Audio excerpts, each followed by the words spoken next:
അസ്സലാമു അലൈക്കും. ഇപ്പോൾ പോകാൻ പോകുന്നത് ഉള്ളാൾ ജുമാ മസ്ജിദ് ദർഗയിലേക്കാണ്. അപ്പോൾ ഇത് ഉള്ളാളത്ത് മാംഗ്ലൂർ കർണാടക അവിടെയാണ് സ്ഥിതി ചെയ്യുന്നത്. 16ാം സെഞ്ച്വറിയിൽ സയ്യിദ് മുഹമ്മദ് ഷരീഫുൽ മദീനി റളിയല്ലാഹു അൻഹു ആണ് ഇവിടെ ഇസ്ലാമിക പ്രബോധനത്തിന് വേണ്ടിയിട്ട് എത്തിച്ചേർന്നിട്ടുള്ളത്.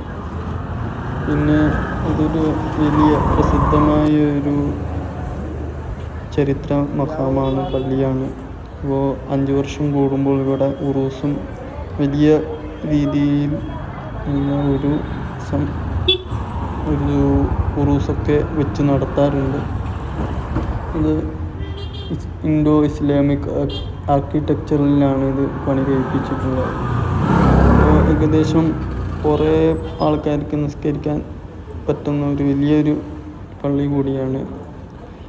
അപ്പോൾ വേറെ എന്ന് പറയാനുള്ളത് 1559 മദീനയിൽ നിന്നും സയ്യിദ് മുഹമ്മദ് ഷരീഫുൽ മദീനി ഇവിടെ എത്തിച്ചേർന്നിട്ടുള്ളത്. അപ്പോൾ ഇത് ഉള്ളാളത്ത് നിന്ന് മാംഗ്ലൂരിൽ നിന്ന് 10 കിലോമീറ്റർ അല്ലെങ്കിൽ 9 കിലോമീറ്റർ നിങ്ങൾക്ക് ബസ്സിലോ അല്ലെങ്കിൽ ഓട്ടോറിക്ഷയിലോ ടാക്സിയിലോ ഇങ്ങോട്ട് എത്തിച്ചേരാൻ പറ്റും.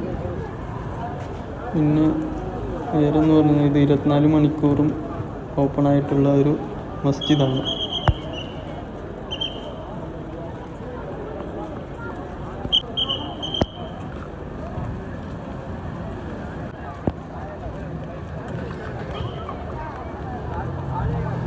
ഇതാണ് ഇവിടുത്തെ ഒരു പുറത്തെ ഒരു കാഴ്ചകൾ. ഞാൻ ഉപ്പയും കൂടിയിട്ടാണ് ഒരു 4 ആഴ്ച ദിവസമാണ് ഇവിടെ എത്തിച്ചേർന്നത്. ഇവിടെ തന്നെ ഒരുപാട് സ്ത്രീകളും കുട്ടികളും പുരുഷന്മാരും ഒക്കെ ഉണ്ട്. അപ്പോൾ നല്ല തിരക്കുണ്ടായിരുന്നു.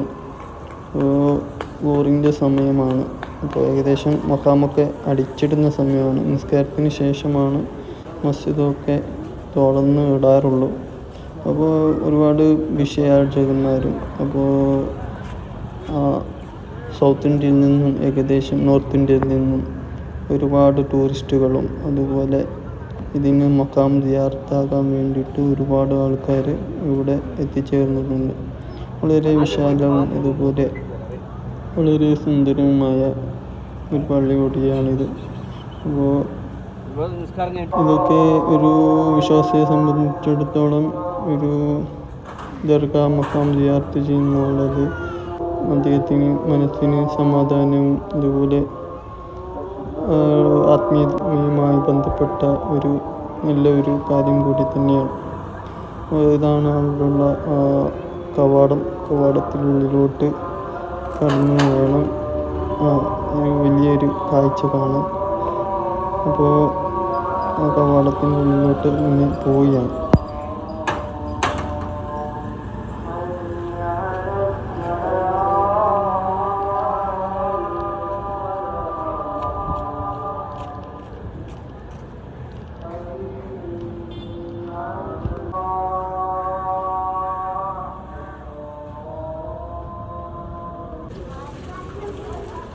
ആൾക്കാരൊക്കെ എടുത്തിട്ട് ഓറ് നിസ്കരിക്കാനും പിന്നെ സുന്നത്ത് നിസ്കരിക്കാനും വേണ്ടിയുള്ള തയ്യാറെടുപ്പിലാണ്. അപ്പോൾ ഇതൊക്കെയാണ് ഇപ്പോൾ ഇവിടെ അടച്ചിട്ടിരിക്കുന്നു. നിസ്കാരം കഴിഞ്ഞ് മാത്രമാണ് ഇവിടെ തുറന്നിടാറുള്ളത്. അപ്പോൾ ഇവിടെ വരുന്നവർക്ക് പ്രത്യേകം കാണാൻ ഇവിടെ അകത്തൊരു കിണർ, പുറത്ത് കിണർ. അപ്പോൾ കിണറിൻ്റെ പ്രത്യേകത എന്ന് പറഞ്ഞാൽ ആൾക്കാർ വിശ്വാസികളുടെ പൈസ ഇടുന്നത് കാണാറുണ്ട്. പിന്നെ ഇതാണ് ആ പുറത്തുള്ള ആ ഒരു കാഴ്ച. ഒത്തിരി പേർക്ക് നിസ്കരിക്കാൻ വളരെ വിശാലമായ ഒരു പള്ളിയാണിത്.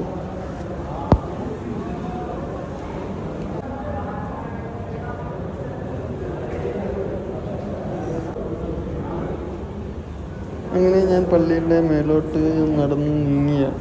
അവിടെ ഒരുപാട് വിദ്യാർത്ഥികൾ, മുതഅല്ലിമുകൾ ദർസ് പഠനത്തിനായി, അതുപോലെ പണ്ട് കാലങ്ങളിൽ കണ്ടുവരുന്ന പള്ളി ദർസുകളിലൊക്കെ അത് പഠിച്ചു വരുന്നത് കാണാം. അപ്പോൾ കുട്ടികളിപ്പോൾ നിസ്കരിക്കാനും ഇതൊക്കെ പോയിട്ടുണ്ട്.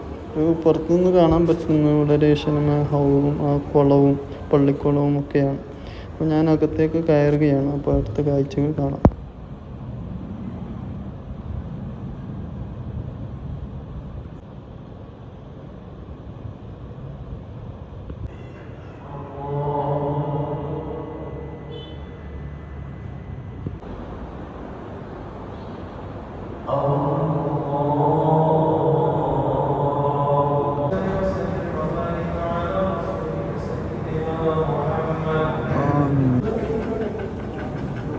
ഇപ്പോൾ മഖാമ് തരാൻ പോവുകയാണ്. അപ്പോൾ നിസ്കാരമൊക്കെ കഴിഞ്ഞപ്പോൾ ആൾക്കാർ വിശ്വാസികളും ഒക്കെ തിക്കും തിരക്കും കൂട്ടുകയാണ്. അപ്പോൾ ആ ഒരു മഖാമ് തുറന്ന് തരുന്നുള്ളൊരു കാഴ്ചകളാണ്. അപ്പോൾ ഉന്തും തിരക്കൊക്കെ ഉണ്ടാകും.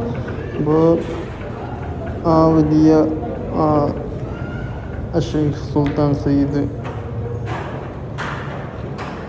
മുഹമ്മദ് ഷെരീഫുൽ മദീനി യുടെ മഖബറയാണ് നിങ്ങൾക്കിത് കാണാൻ കഴിയുന്നത്. അപ്പോൾ മേലെ നിങ്ങൾക്ക് ഒരുപാട് കൊത്തുപണികളും അതുപോലെ സുന്ദരമായ ഒരു കാഴ്ചകളും നിങ്ങൾക്ക് അവിടെ കാണാൻ സാധിക്കും. അപ്പോൾ അവിടെ നിന്ന് ഒരുപാട് ആൾക്കാർ അവിടെ വന്നിട്ട് ഒരുപാട് സംഭാവനകളും അതുപോലെ ഒരുപാട് കാര്യങ്ങളൊക്കെ കൊടുക്കാറുണ്ട്. അപ്പോൾ ഇതൊക്കെയാണ് അവിടെ നിന്ന് കാണാൻ കഴിയുന്ന കാഴ്ചകൾ.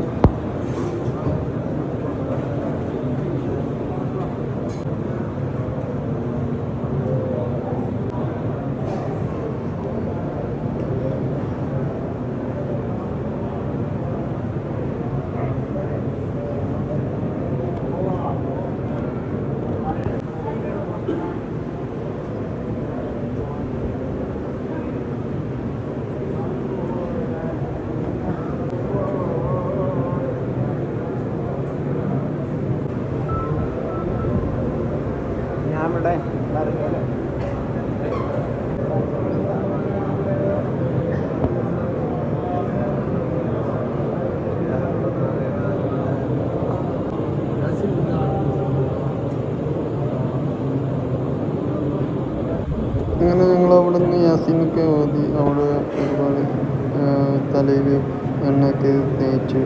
അപ്പോൾ ഇതൊക്കെ ഇവിടെ ഒരുപാട് വിശ്വാസികൾ വരുന്നുണ്ട്. പിന്നെ ഒരുപാട് ആൾക്കാർ അവിടെ